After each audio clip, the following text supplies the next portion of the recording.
Folks, hello. Welcome to the latest edition of the Toffee Blues. You know what I'm talking about. USA show. I'm your host, Forrest Londa. I told you my last name so you can look me up on Facebook because why not? I need more friends, right? With your quost. I guess that makes sense. Co-host, quost. Quinn Bezenezanezana. That's the one. Quinn, say hello to the people once again. Hello, people. We are back. Hello, people. We are back after a hiatus after the abysmal drop from Bournemouth at home. Uh, today, guys, it's not. I can't say that we're going to talk about a lot. We're just going to talk about Bournemouth.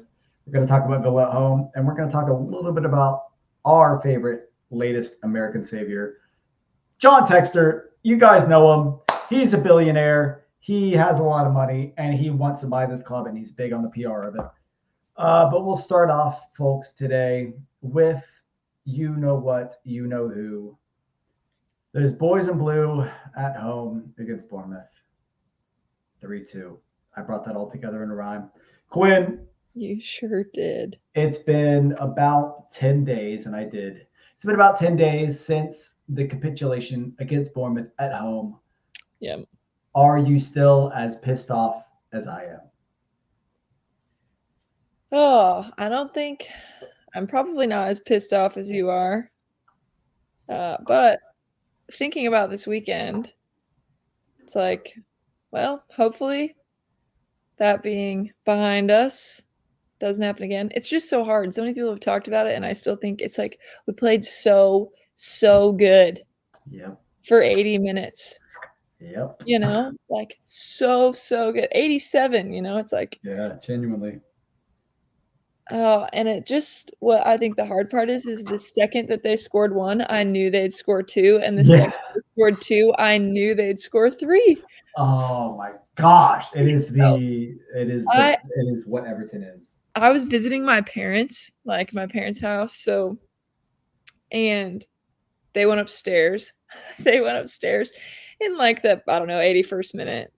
Came back down like 25 minutes later, and my dad goes, "So they won," and I said, "Well, that's what you would think, wouldn't you?" I was like, They they sure as heck did not. My dad was like, "What?" No. I'm like, Oh "Mhm." man.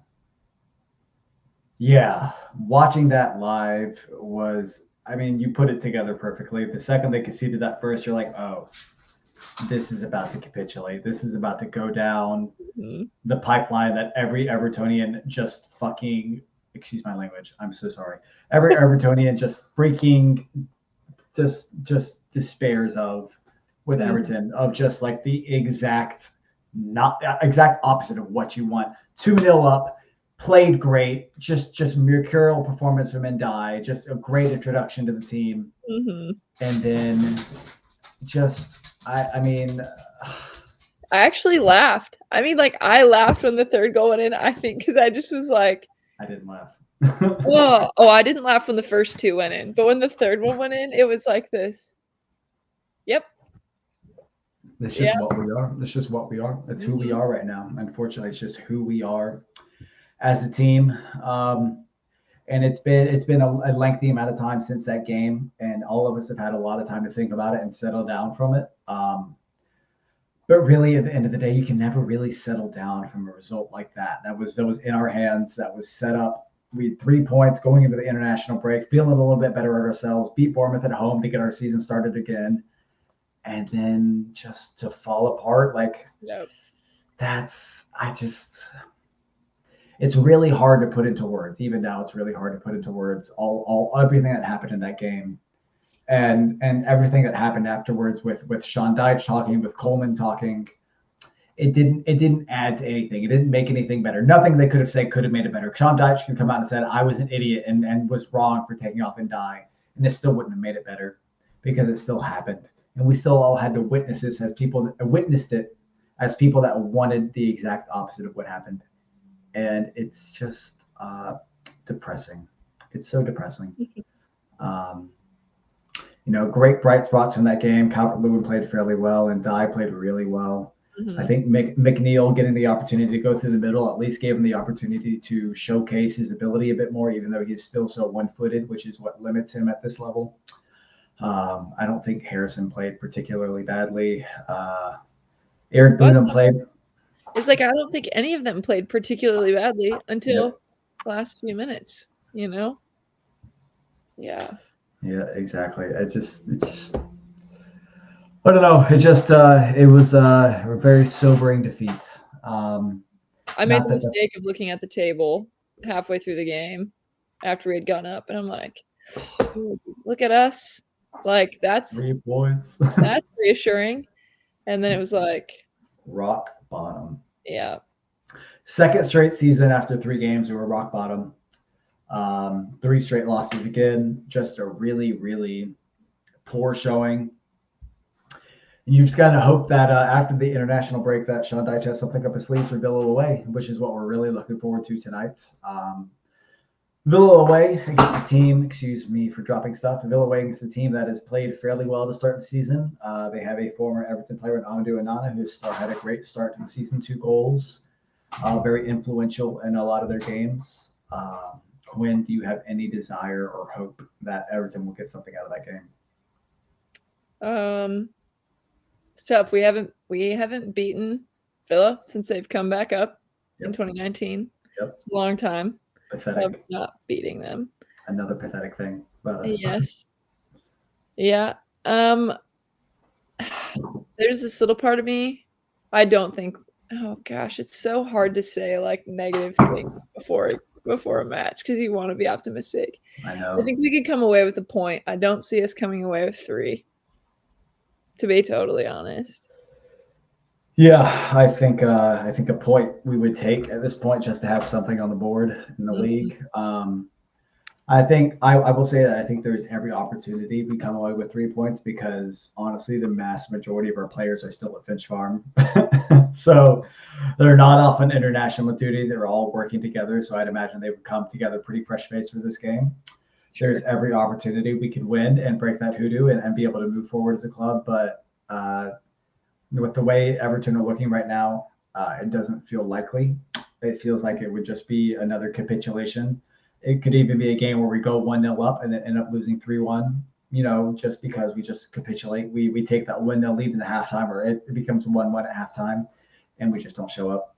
It's just it's hard to have that hope for the club right now.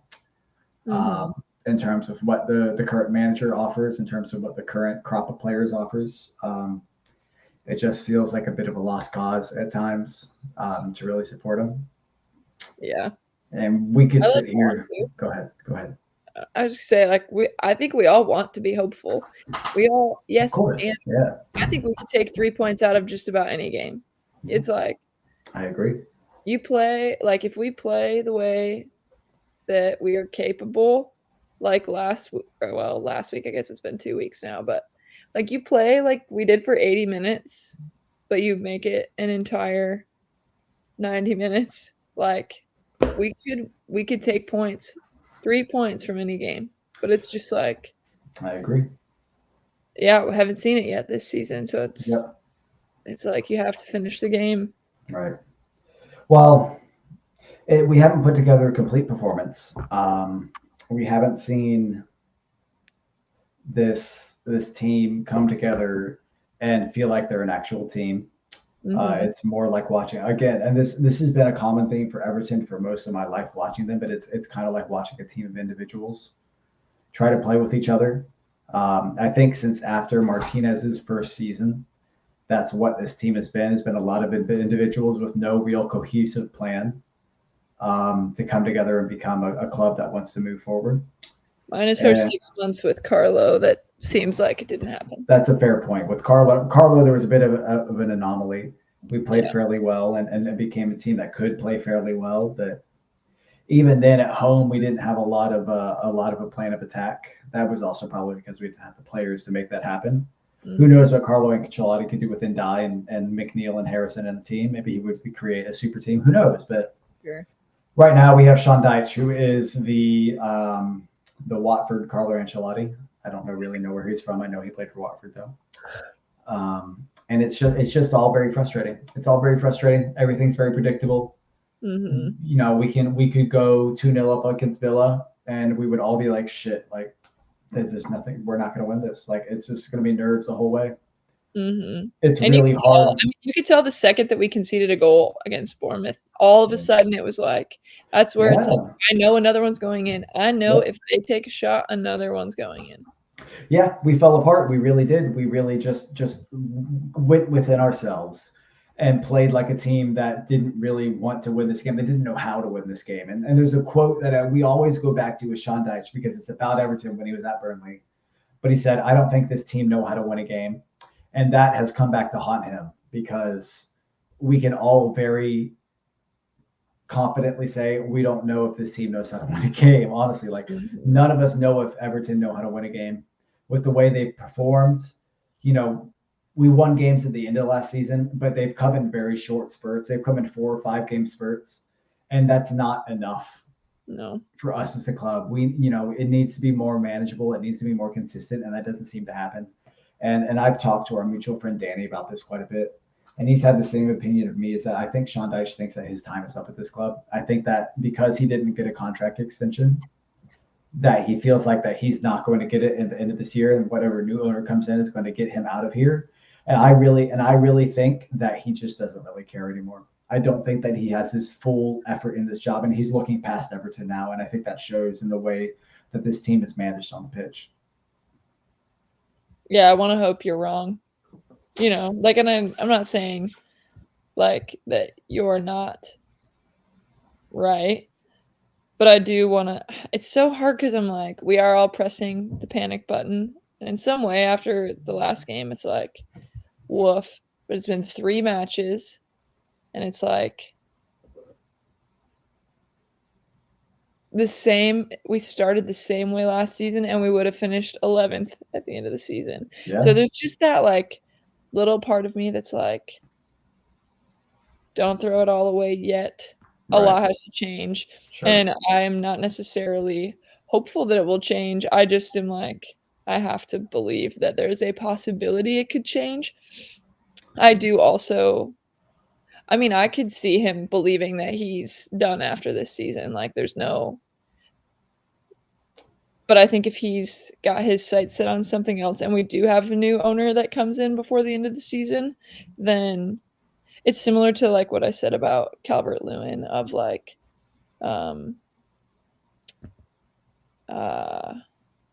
like if he was looking to get a move elsewhere, like he should be working his tail off, you know, instead of being complacent. And so in some ways, it's like if we get a new owner and things start to change and he's still here for most of the season with a new owner, like, are you going to do something to change to try to earn a contract or to look better elsewhere? Or are you going to not, you know? I think there's a pretty stark difference between a manager and a player in that regard. I think a player has a pretty finite window of them being useful to a club. So their performance matters a lot more than a manager. A manager, I mean, how many managers have we seen fail upwards? You even look at somebody like Solskjaer, Eric Ten Hag. Basically every manager United have had for the past, like, since Ferguson is gone, they've all kind of failed upwards, honestly. I think it's much easier for a manager to latch on to certain results, or maybe just like keeping a team up when they weren't quite expected to, and be able to use that to get themselves another job. I don't think Sean Dyche will hurt for another job whenever he wants one, but he had a fairly lengthy break between leaving Burnley or getting sacked from Burnley and then getting to Everton. So I don't think it's necessarily a game of him like, oh, I've got to get a job right away after I leave Everton. For him, it's probably like, well, whatever. If they don't want me, I don't really care anymore. I'm going to clean my hands from it, do what I need to do, and then when they let me go, they let me go. That's the way I see it. And I truly do think that with John Textor, and we'll get to him in a second, but I do think John Textor is probably the man, or at least the man vocally, who wants to take us forward, who's got the most emotionally invested in Everton right now, who would probably not keep him around.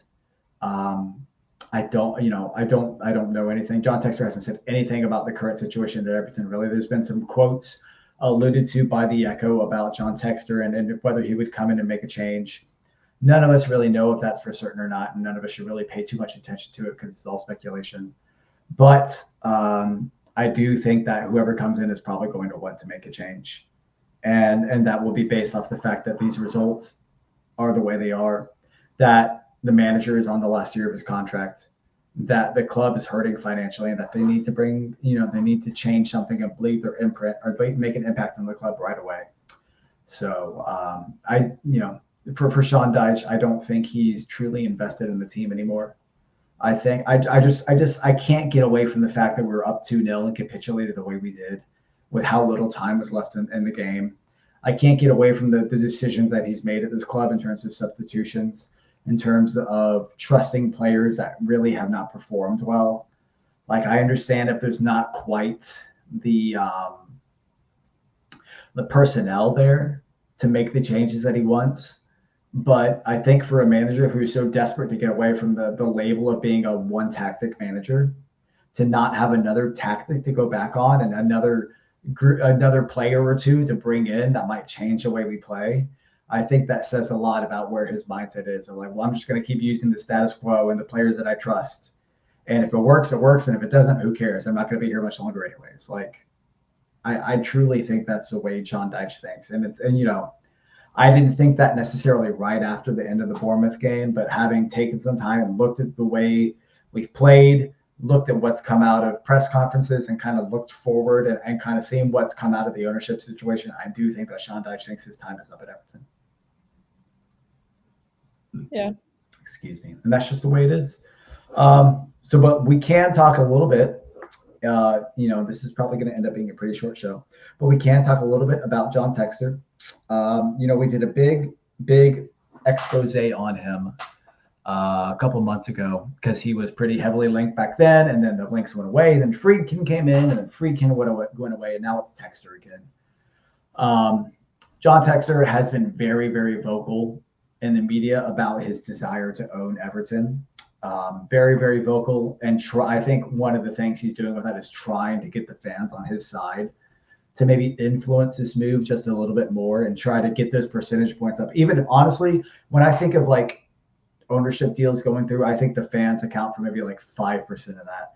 I don't think that the people who want to own the club would really care about the fans and what they think of them too much. And so I think John Textor is just trying to cover all the bases that he can to get people on his side so that he can convince Farhad Moshiri to make him be the man to go through. Because what I really think, and I've expressed this to Danny Quinn, what I really think is that John Textor sees a lot of value in that stadium.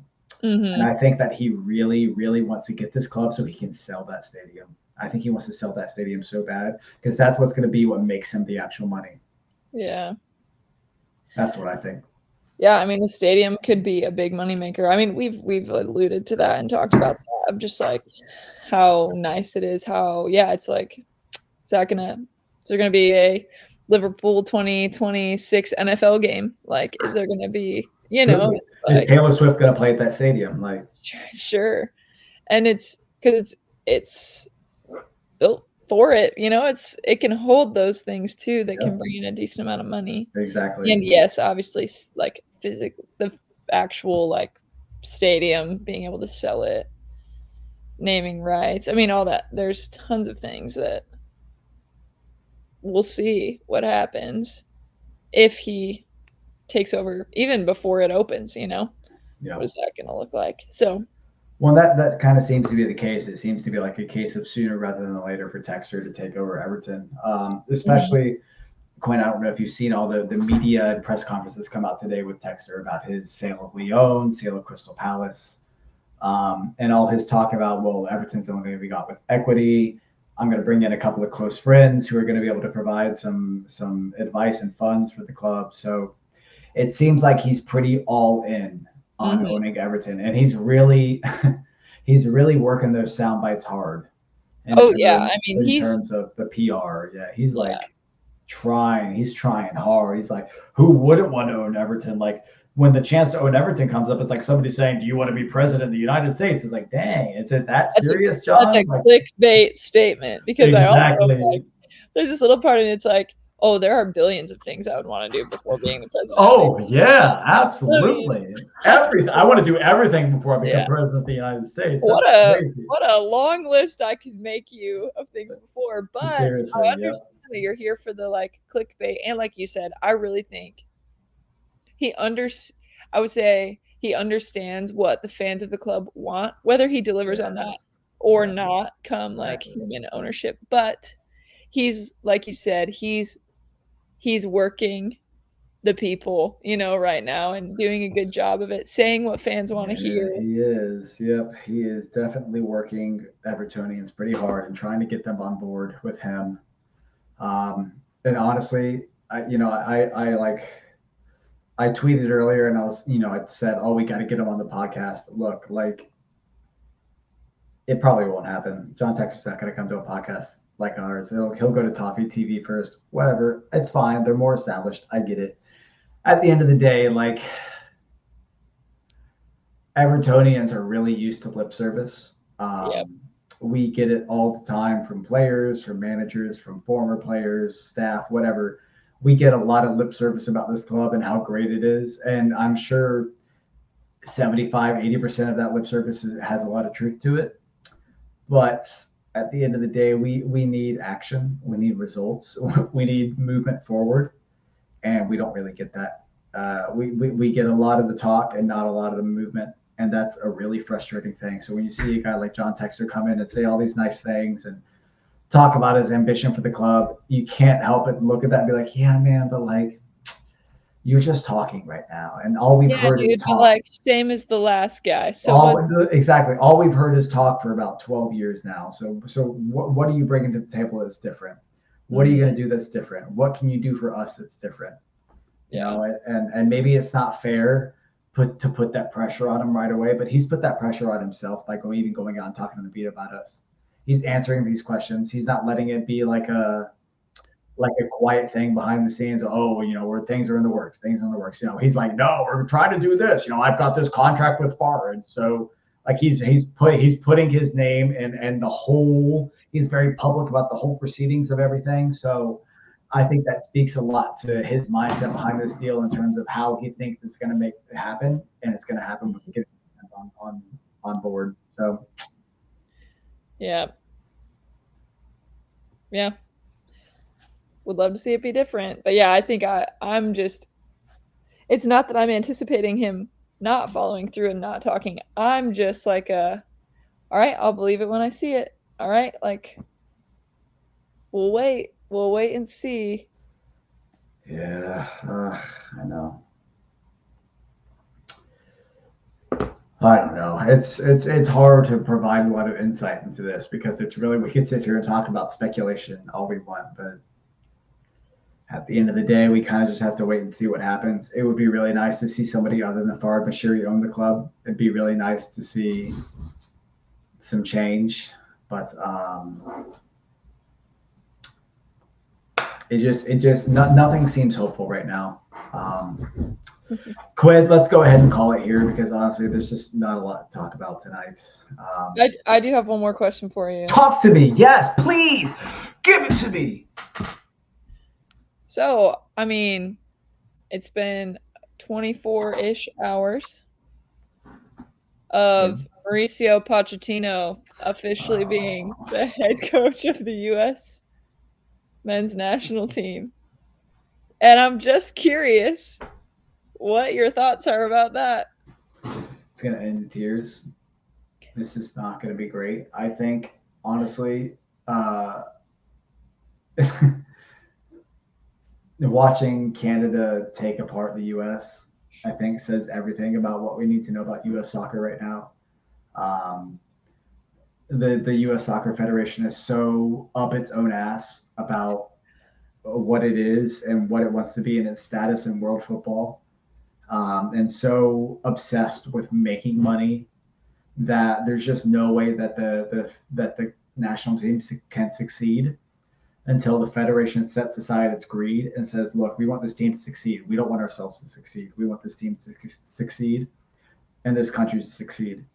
And just watching Jesse Marsch come out and be like, I would much rather be at the Canada than at the U.S., I think says everything. It says everything. Because the guy's an American. He's an American coach, and he has said, "I do not want to coach the United States." That says everything to me. Yeah, he said, That is the be I all. will never coach that team. I will never work with that federation how it is. That's the be all end all of it. And I think Pochettino took this job because he's getting a massive payday. Because U.S. Soccer has said, "Oh, Mauricio, come in. You're going to make millions of dollars a year.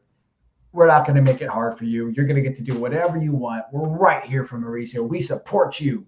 But the second that we lose a Gold Cup game, Mauricio, what are you doing? Oh, why did you play Pulisic at 10? You put him on the left. Like they're gonna it's gonna end in tears. He's not gonna last long because as much I do like Pochettino, but I think ever since he left Spurs, he has been right up his own ass about who he is as a manager. He has been so full of himself and so unable to actually commit to being a good manager that it's just like on the outside looking in, you think, wow, Pochettino, that's amazing. Like we have this opportunity now. Like, look, we've got this great young coach. He's not a great young coach. He's a coach who gave up on being a great young coach to chase money and to chase a little bit of fame and to chase punditry. He is not the manager that he was at Spurs. He's not the manager he was at Southampton. He is a man who has decided against becoming a great and decided for becoming rich. And that's what it comes down to. In my mind, that's what it comes down to. He's I don't know if I would define him as young. He's in his 50s. That's young for a manager, I would say. In my opinion, that's young for a football manager, considering that people like Roy Hodgson are still coaching in their 70s. So, sure. I feel like he's average age to me. I'm like, I think he's like the average age. But we could agree to disagree on that one. I don't disagree in terms of like, I think Jesse Marsch and his outspokenness about the Federation for the last few years speaks volumes, like you said. And if you have who is prominently or who is like, I would say unarguably the top American manager in men's football is Jesse Marsch. Like, I don't think there's an American manager who has more credit right now. Surely. Or respect, and not even that he's like crazy highly respected around the world, but just like who has it, who's like, he's probably the only American coach who hasn't coached our national team. Yep. Who people know his name. Yeah, that's a really good point, actually. That's a really good point. And so I think that speaks volumes that he's willing to speak up and say, I don't want to work for that federation. Yeah, I won't do it. I agree. I think that I didn't believe the rumors circulating about Poch being our manager. I was like, that's a joke. No way. Right. I think the payday does speak volumes of like the fact that they're paying him over double what Greg ever made with World Cup bonuses is crazy. And managing a club team is so different than a national team. Like, just because you've been successful in a certain degree at Tottenham and like that means nothing about you being successful in a national team where we're struggling. It's not like you're walking into a national team that is like, I don't want to compare it to England necessarily, but who haven't won yet, but are like like they've got a solid base. It's like, if you watch some of the games of our men's team, like it's a little tough right now. It's embarrassing, honestly, is what it is. Like it's so players who don't know how to play with each other. Like, yeah, I just think he has got a lot of work to do, but I will say it's not impossible. Do I think he'll do it? I don't know. But I think Emma Hayes has made a radical difference on our women's national team. Yeah, you would know that very intimately too. Yeah. So it can happen. You can come in and change the culture of a team and it work really well. Do I think Poch can do it? I don't really know. But I think that the difference between Emma Hayes and Pochettino is ambition. That's my concern, is that I don't know how much ambition Pochettino actually has to. Sure, and it's her dream job. I mean, it's her dream job to coach the U.S. women's team. Exactly, yes. To coach a national team with so much pedigree, where she has the opportunity to win everything she'd ever want to there and to get the notoriety that she desires.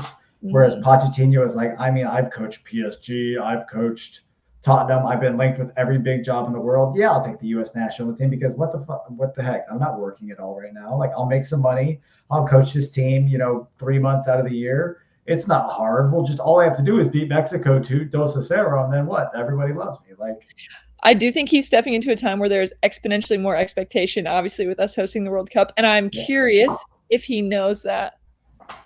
Or he probably knows it, head knowledge, but like, does he actually understand like the expectations of Americans who are going to watch, who don't actually care but expect us to win? It's like all the people who will watch the World Cup and be like, "What? We're not good." It's like we're not the best team in the world. What's going on? And then right all now? of a sudden having opinions. And then he has to deal with those opinions. He has to cope with them now. Yeah, he can't do it. I'm not necessarily looking forward to this iteration of the U.S. national team, especially watching us lose to Canada and draw with New Zealand. It's not very inspiring. There's not a lot of players in that team that are very inspiring. I would even count Pulisic among those that I don't find very inspiring. I think that whole team feels like it's hit a bit of a wall.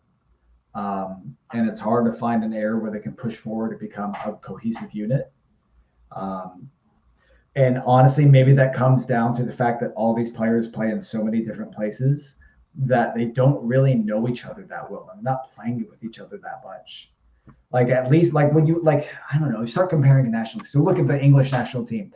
Like, 95% of those players play in England. So they play with each other a lot. And you have players like Bellingham come in who, like, yes, they play at Real Madrid, but they played in England for a long time. Like, they're with the setup. They're right there next to each other and have the opportunity to be with each other more often. Spain, all those players play in Spain. Italy, all those players play in Italy. France, just about all those players play in France. Germany, just about all those players play in Germany.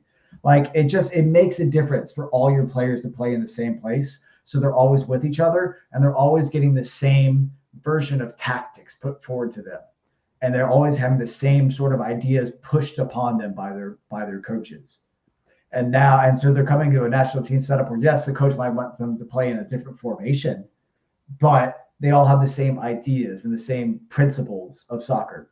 Whereas you've got players that are playing in Germany and France and Scotland and England and Italy and Spain, all over the place, coming to the U.S. national team with 8 different schools of thought of what's the best way to play soccer, imposing that thought on the coach who's just trying to get them to play a decent, cohesive style, and it doesn't happen.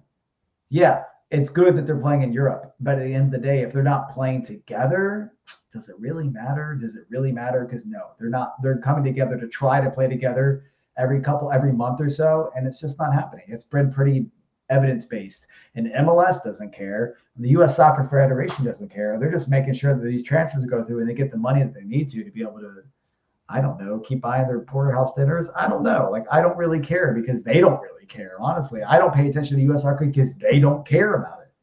They don't invest in it to a point where somebody like me who is invested in the sport would care about it. MLS doesn't care about me. They just care about making sure that the Portland fucking Timbers get a full audience all the time and get some nice videos of them walking down the street with their stupid ass flares. I'm sorry, Portland. I don't mean to shit on your team, but I don't think that you're very authentic. That's all.